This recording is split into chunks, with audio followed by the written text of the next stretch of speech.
are these people? Progressive, except for Palestine, was definitely a theme for a while in our space.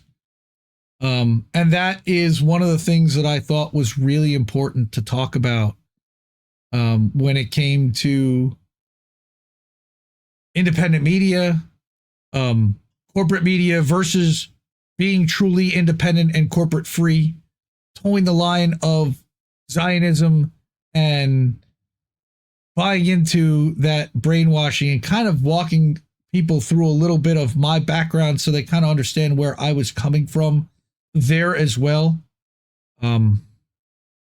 So to get into it, I was raised as a conservative Jew. I was a bar mitzvah. I was married under a chuppah. And I visited Israel myself 30 years ago. But I was never really comfortable with my religion.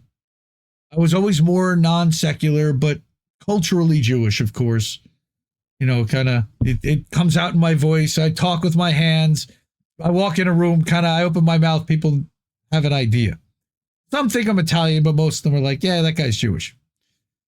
My father's always been a rabid Israel supporter and used to always host big meals for the big holidays with 30 plus people attending, family, friends, business associates, even random stragglers. I had stopped practicing entirely after I moved out of my parents' house in my early 20s and became what I like to refer to as a twice-a-year Jew, where we went to temple only on like Rosh Hashanah and Yom Kippur. I'd have Passover dinner with my parents, but I'd never go to temple or Friday night services or anything. We never wore yarmulkes. We never said prayers over meals, or we really, other than the couple of times a year, we barely even made reference to it. Once I got married, once I got married, it was important to my wife. She had a very good experience her whole life with Judaism and with religion. And I wasn't vehemently opposed to it. I wasn't for it, but it wasn't like a deal breaker for me at the time. And as somebody who grew up Jewish, I wanted to marry somebody Jewish, mostly for the kids, because I didn't know about a lot of this stuff, A, and B, it supposedly makes things less complicated when it's raising children, when it's dealing with religion and everything else. How do you do that? Now, the guy sitting next to me, he says, throw it all out the window, and I'm kind of with him. Fuck religion, banish it all. All right? I said I was never really bought into the prayer or the Hebrew, which I can read, but I have no idea what it means, or much of the religion at all, besides like the food and the culture and the lessons to be a good person. I'd be completely fine if religion don't have a moral monopoly on, but yes. No. You know. But some of the lessons about, being good to your family and being good to your neighbors and everything else and are good things. Now, there's also eye for an eye, and there's also a lot of negative stuff in the Bible and the Torah. And those lessons don't only come from that either. No. Point. Agreed. Like, easily found elsewhere. All right.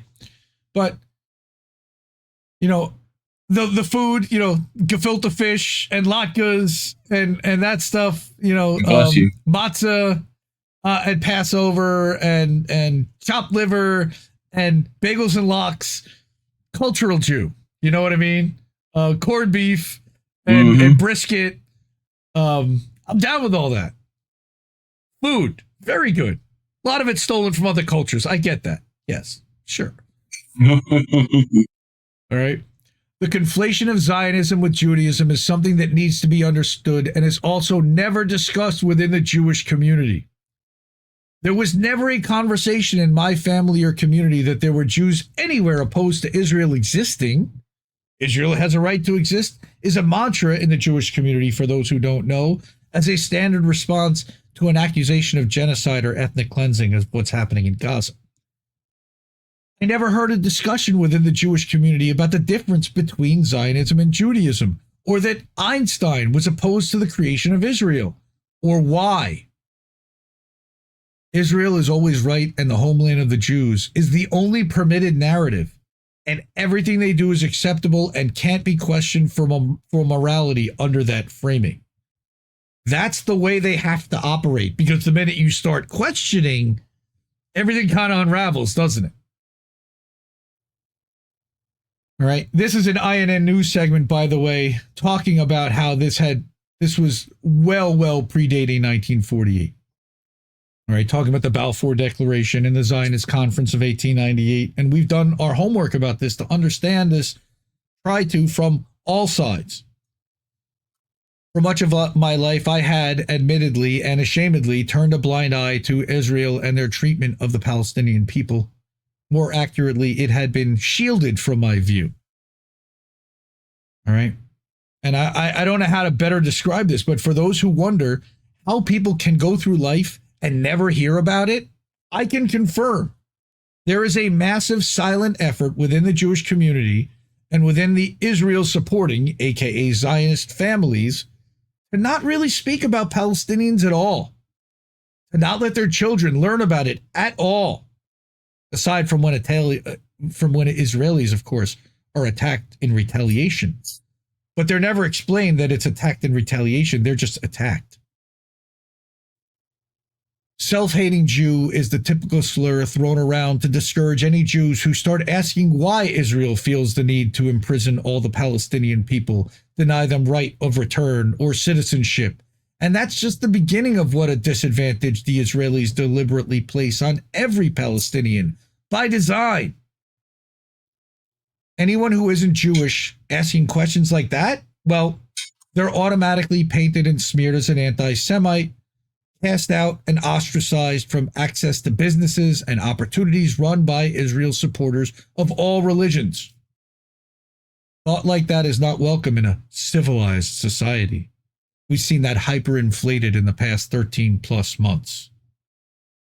Right? Anyone who's not Jewish, yeah, you're the Goyim, as Alex Jones, very famous, they call him the Goyim.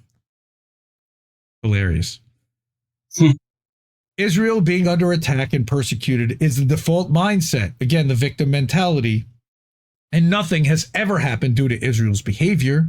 It's shrugged off as necessary when confronted that Israel is occupying the Palestinian people and are responsible for their well-being. Selling the myth that Israel never does anything wrong is an important component to the brainwashing and ensuring compliance. Often, families and Jewish leaders don't address that side of the conversation because it leads to hard questions with monstrous answers that they would rather avoid telling their children. Below is an hour-long conversation I had with my brother here, Colin Radix Carter. Shout out to Care Bear, one of my close friends, where we discussed the pushing of a narrative which tries to link the struggle of black people in the United States and Jews, equating the struggle of the Jews in the USA with the struggle of the African Americans. We talk about the brainwashing of Jewish kids about the Palestinian people and the framing of Israel as the birthright land of the Jews, which is insane.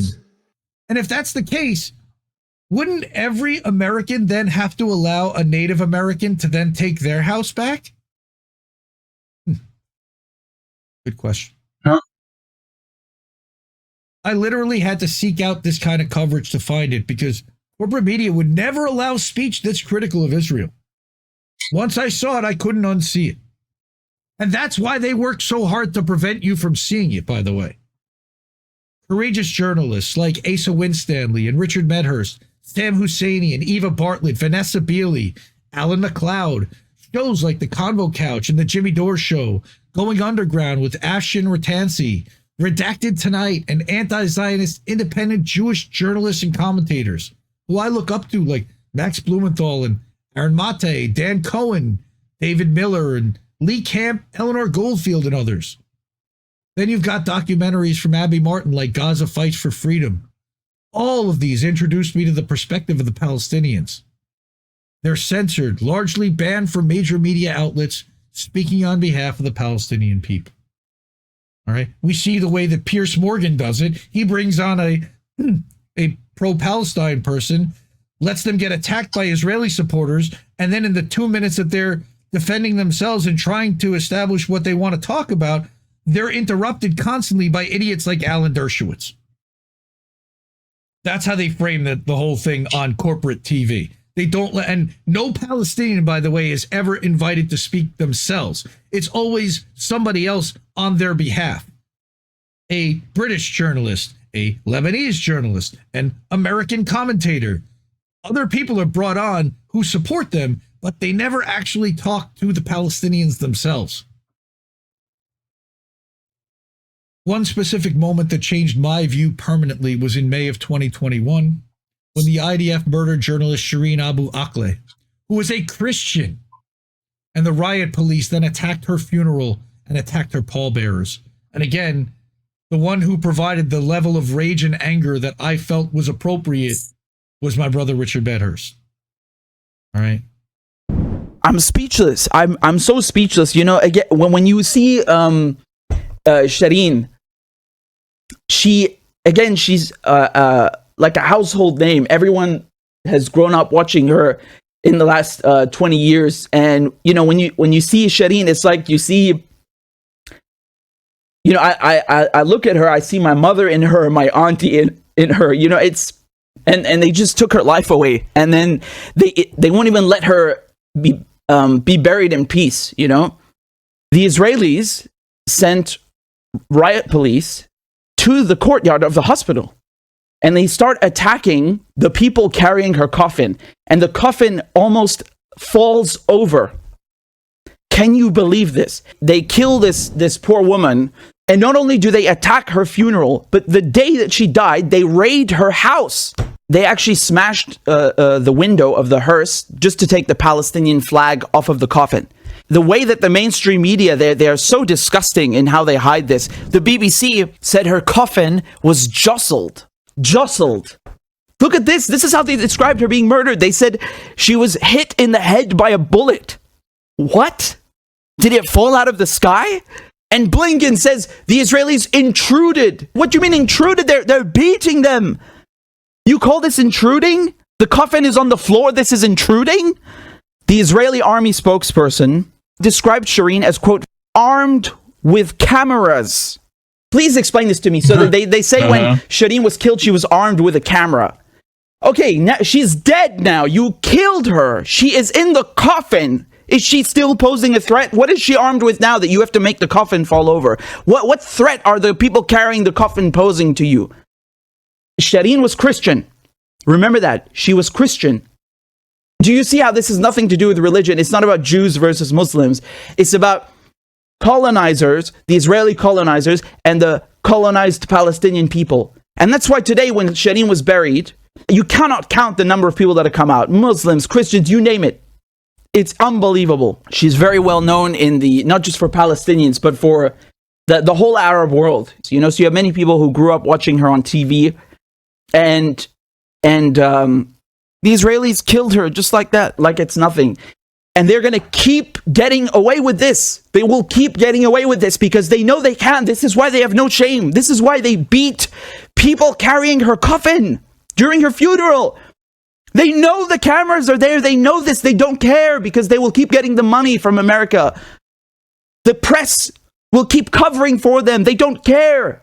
And this is the sad irony. This is the sad irony that Shireen spent her whole life exposing and reporting on Israeli brutality, and she died reporting on Israeli brutality and was buried amid Israeli brutality to the last second, till she was put underground. Israeli brutality and the brutality, the violence of the occupation, in life and in death. The ones that are beating people while they mourn, the ones that kill journalists, those are the real terrorists. Okay, never forget that. Fuck yeah. That is one of the moments that radicalized me personally, to see that. Grapentine, you're absolutely right. This was 3 years ago, 2 years before October 7th. The Palestinians are the most tested and provoked people on the planet. Amen, man. Terrible. All right. To continue, that in that same month, the IDF destroyed the high-rise building in Gaza, which housed the Associated Press, as well as many other media outlets, including Al Jazeera. It showed me just how one-sided the battle really was, especially with US and UK financial and military backing, how they'll murder the people telling the truth about Israel's brutality rather than allowing anyone to hear about their behavior, because we know that dead men tell no tales. All right. This is a clip that we did over the summer from Kyle Anzalone talking about how journalists and aid workers continue to be murdered by Israel. October 7th only pushed the narratives in Israel murdering Palestinian children to unprecedented levels, further reinforcing what I'd learned about Israel's tactics over the past few years. But this did not start on October 7th, like Reepentine says. It did not start in 1948 or even 1932 in Germany.